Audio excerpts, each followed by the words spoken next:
Alrighty, here we go again with some more Commander action, this time featuring Nin against perennial enemy Derevi, Imperial Tactician. It's funny how this Commander shows up a lot, and it doesn't really do anything that impressive, but it's just so pesky and annoying.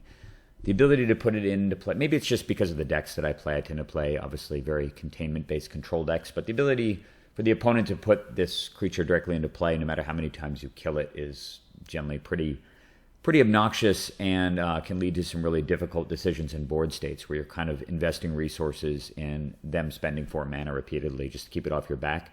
But I find that the deck tends to crumple if you're able to get some sort of permanent theft into play, usually either Vidalcan Shackles or by stealing it with Treachery. But the fact that they can just throw it into play at instant speed at the end of your turn to tap you out, too, is another extra layer of annoyance. And I find that the most dangerous versions of this deck tend to be played in kind of stacks and, stacks-oriented designs that are designed to just pile up tons of things that tax you to cast spells, then make it so your artifacts don't function, just kind of all that stuff, and then eventually putting you in some kind of an annoying stasis-style lock or something with static orb, something that they're able to basically manipulate with their untap abilities while keeping all of your permanents untapped. So I've played against this guy, Master of Nature, a number of times. He tends to bring pretty solid decks to the table, so I'm expecting a pretty tough matchup.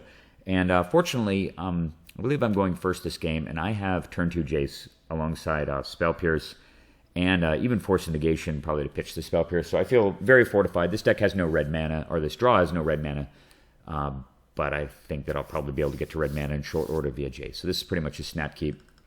Very happy to have it. And let's see here. Yeah, looks like I am in fact going first.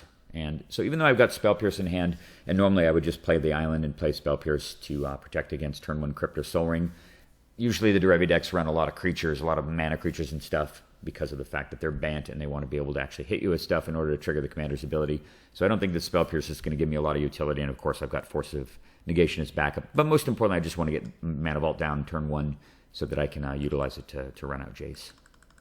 So that's what we're doing here. Alright, let's see what he's got. Windswept Heath. Okay, and a Tropic Island and Avacyn Spellgrim. Alright, that's a good start for him too.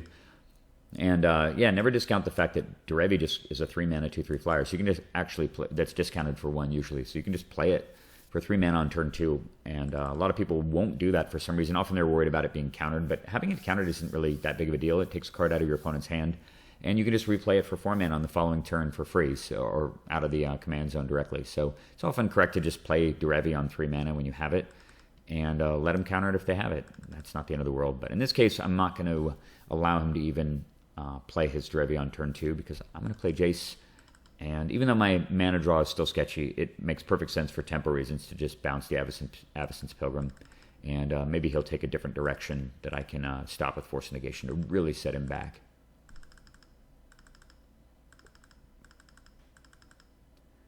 And sure enough, he casts Stony Silence.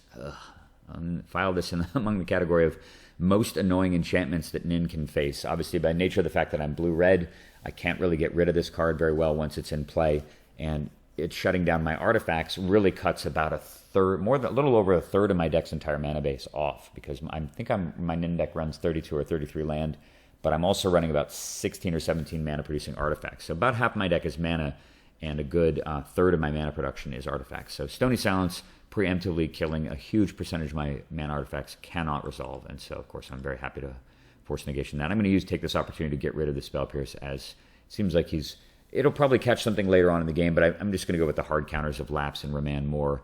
They're just more reliable, and hopefully Jace draws me into something good here. Let's see what we get. I just need mana. All right, excellent. Let's see what we get with the Jace. Okay, so Mystical Tutor, Negate, Gilded Lotus. All pretty good cards, actually, but the Gilded Lotus, of course, the uncastable one, and I don't really feel that Negate is all that powerful right now, given the fact that, of course, he could just play Derevi next turn, and I'd much rather have hard counters for it in the form of both Remand and Memory Lapse. So these 2 cards are going to go back. I'm going to hold on to Mystical Tutor as a reserve card, keep it in reserve, and for the opportunity to potentially go get Fabricate, to get the Shackles that I mentioned before, maybe get Rolling Earthquake to clear off a lot of mana creatures. Happy to play Flooded Strand, and I'm not going to cast Nin this turn, since I don't want him to just play as Derevi.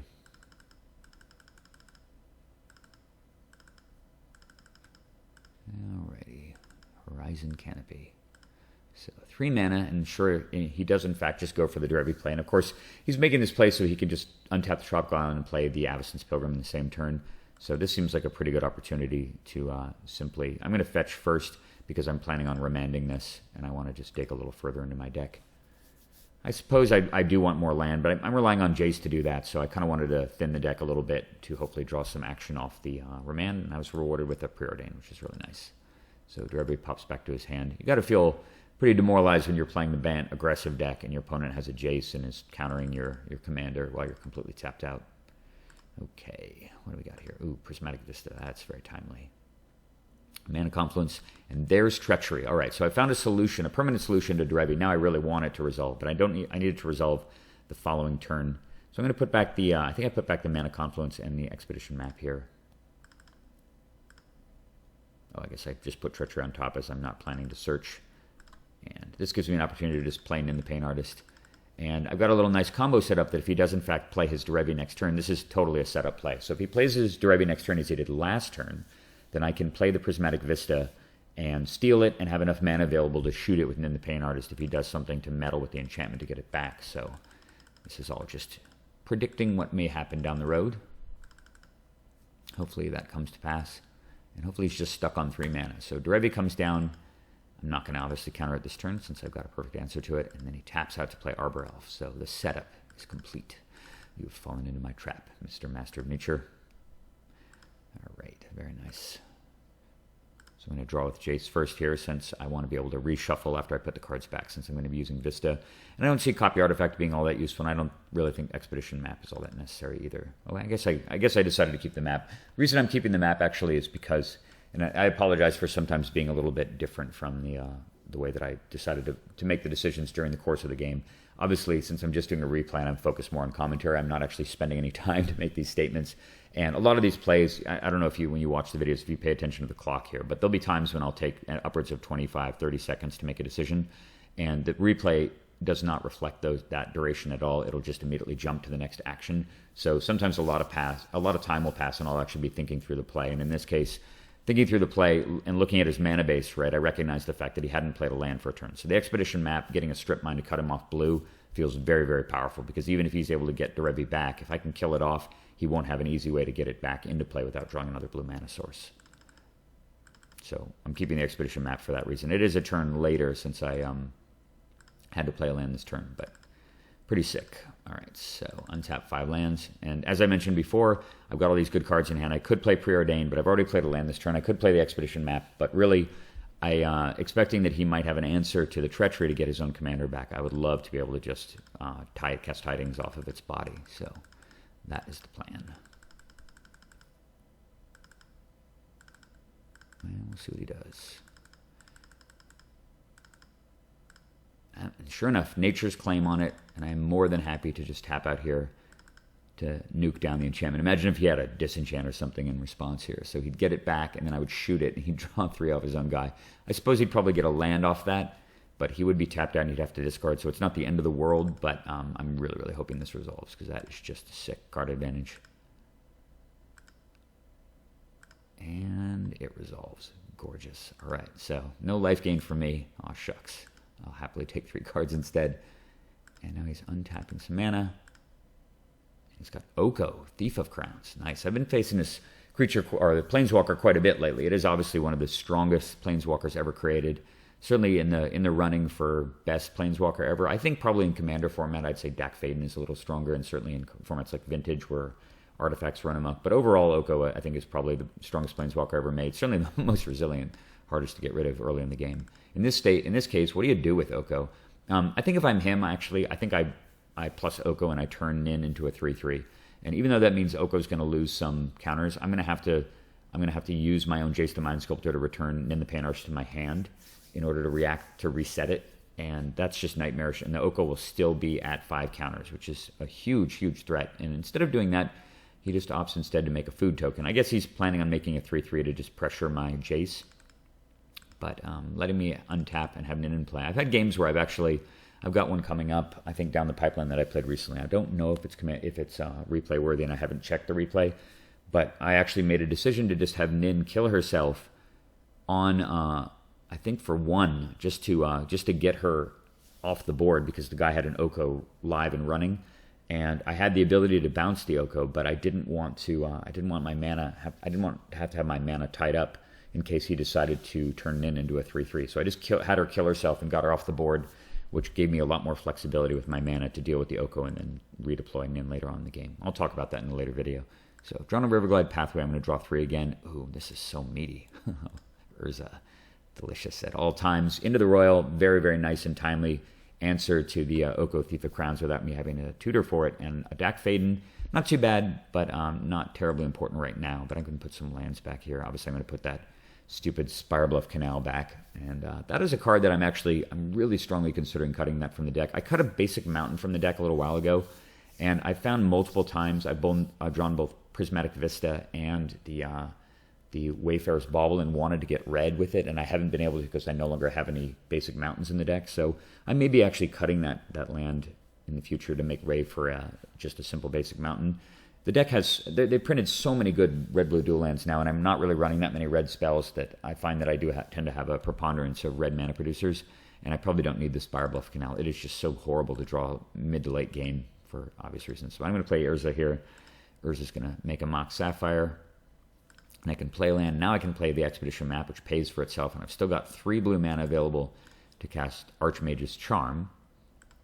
And speaking of that, I actually decide that since my opponent has still failed to play a land for multiple turns, this is in fact a really, really good opportunity to just, well, actually, maybe I'm not going to do that. Let me think. Yeah, it looks like I'm tapping the mana to do it. Yeah, I'm going to cast Archmage's Charm, and I'm going to take the Arbor Elf because, yeah, I don't have any forests in play, but this is a very precious mana source for him right now. It gives him access to double blue and just a mana in general. So I'm at this point in the game, he has missed a land drop multiple turns, and I think that just cutting him off of any available mana and really limiting his options and forcing him to just screw around playing his commander over and over again is probably the right place to be. And as we know, the Derevi has now died, so he can put it into play for 4, but it's going to cost 5 to hard cast. And I've got a 3/3 in play to pressure the Oko. And an Urza to block on Rampaging Food, which will keep Jace alive. All right, he draws a land finally in the form of Tarnished Citadel and plays Narset. Okey-doke. Narset's very powerful, as we know, and probably very good in his deck. And he reveals the ultimate combo with Narset. There's Time Twister. Time Twister Narset, totally nightmarish, and I'm very glad to be playing a control deck and not something like Mono Green, which can't do anything about that. And he replays his Avacyn's Pilgrim, and he's going to go and do an interesting thing. A lot of people forget about the fact that Oko can also do this. Exchange control of target artifact or creature you control and target creature an opponent controls with power 3 or less. So the reason why he may have made a food actually was in order to do a little swap with Nin the Pain Artist. He could have stolen it there, but man, I've got Jace the Mind Sculptor in play.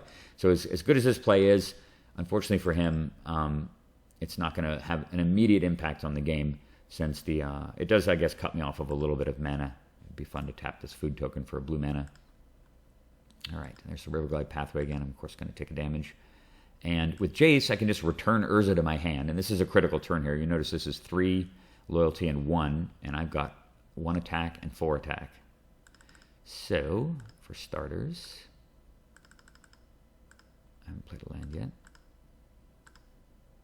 Yeah, and I guess rather than just playing the Urza, I still have the ability to do it, of course. I'm going to shoot down the Avacyn's Pilgrim. Bam. Off it goes. He gets a card, but now both of his Planeswalkers get exploded, and that cannot be good for his chances. Losing both Narset and Oko, 2 of the most powerful and oppressive Planeswalkers ever created, both at 3 mana, and then, of course, in blue. And then post-combat, I can just play this Urza. And even though I'm tapped out, I actually have 3 blue mana in play. So, yeah, certainly not wanting for interaction still. And it goes back to Master of Nature's turn, and he's looking at this board state. I've got Jace, Urza, 2 5/5s, active Nin the Pain Artist, and both of his incredibly powerful Planeswalkers in the graveyard. He could just put Derevi into play, but really at this stage in the game, what is that going to accomplish? And realizing that he is rightfully screwed, Master of Nature packs it in. And that is the end of this game. Once again, just really cool interactive sequence of things going on. Derevi can often present a challenge for Nin. I've got some other videos that are just epic games against this particular deck. And so really, really glad to see my deck perform the way that it did and to just take such strong control of the game early and just proceed to pretty much deal with everything that Master of Nature did and summarily crush him. So hope you guys enjoyed that game. Always fun to see the Nin deck working well. And I'm not sure what the upcoming games are, but I will continue to record and post them. So stay tuned for those, and I'll see you then.